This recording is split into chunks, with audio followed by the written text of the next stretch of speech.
Braggy. Braggy. Braggy. Braggy. Braggy. Braggy. Braggy. Braggy.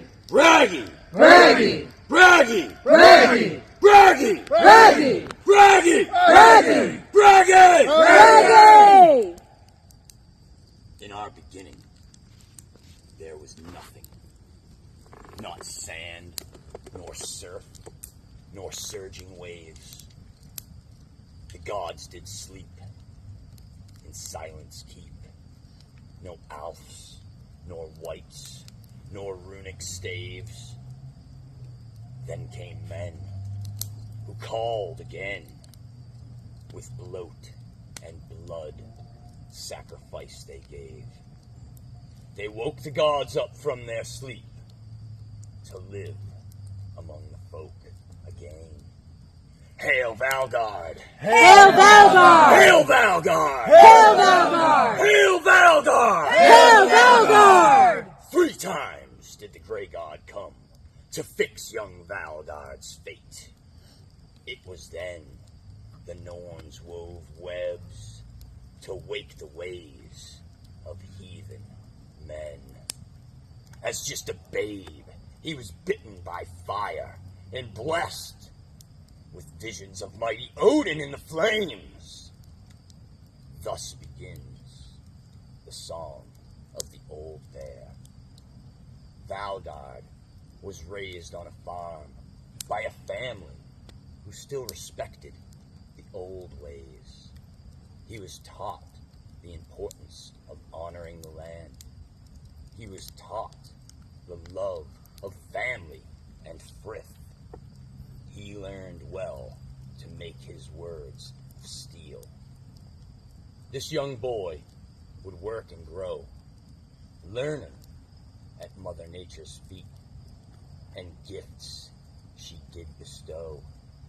He was given the gifts of eloquence and understanding, of industriousness and self-reliance, of charisma and vision. This young boy, born Michael J. Murray, would one day be as a father to the folk. 3 times did the Grey God come to fix young Valgard's fate. It was then the Norns wove webs to wake the ways of heathen men. It was in his 9th year, while out with his mother, Valgard became separated and lost his way. He came upon a man, huge and gray. He had but one eye and a long white beard. Without a word, the man steered the boy towards his mother, whom was quickly found. Yet when Valgard turned back, the one-eyed man was gone.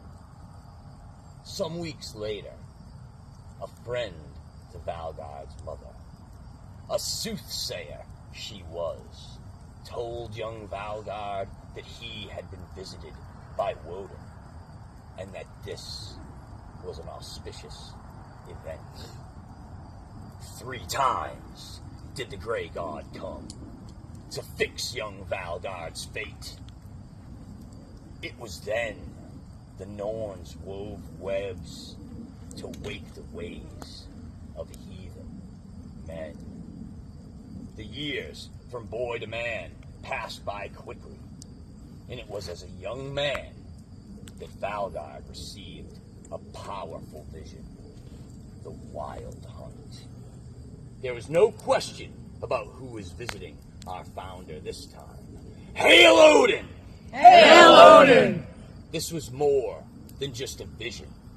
It was a test, a great trial that Valgard had passed. Something inside Valgard changed that night, and he would never be the same. He was left with fire in his blood, iron in his words, and the folk spirit in his heart. After these trials were complete, Valgard found himself amongst the earliest founders of our folkway. He was mentored by such figures as Elton Hall, Elsie Christensen, and Svenbjorn Bentensen.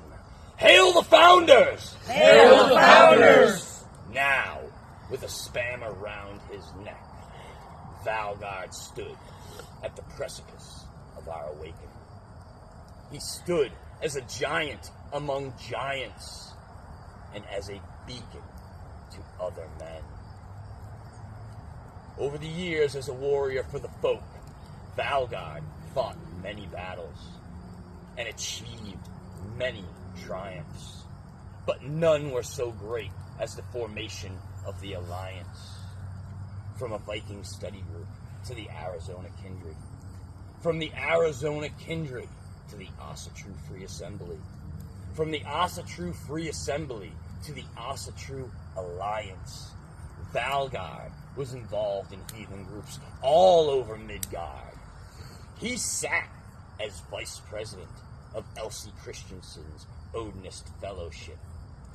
He had tended the World Tree for decades.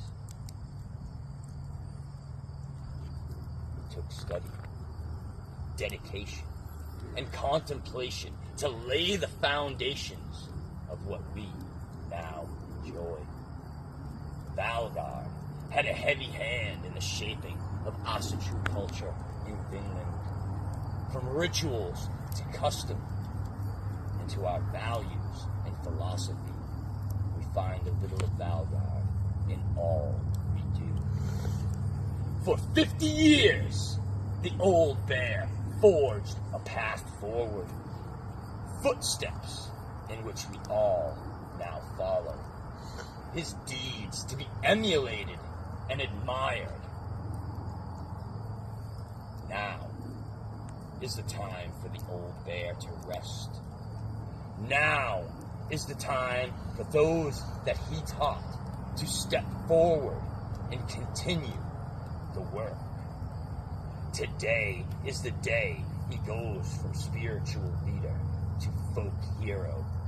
Let him hear our praise for the rest of our days on Midgard. Today is the day we sing the song of Valgard, a song that echoes through the hall until mountains crumble and rivers run dry. Hail Valgard! Hail Valgard! Hail Valgard!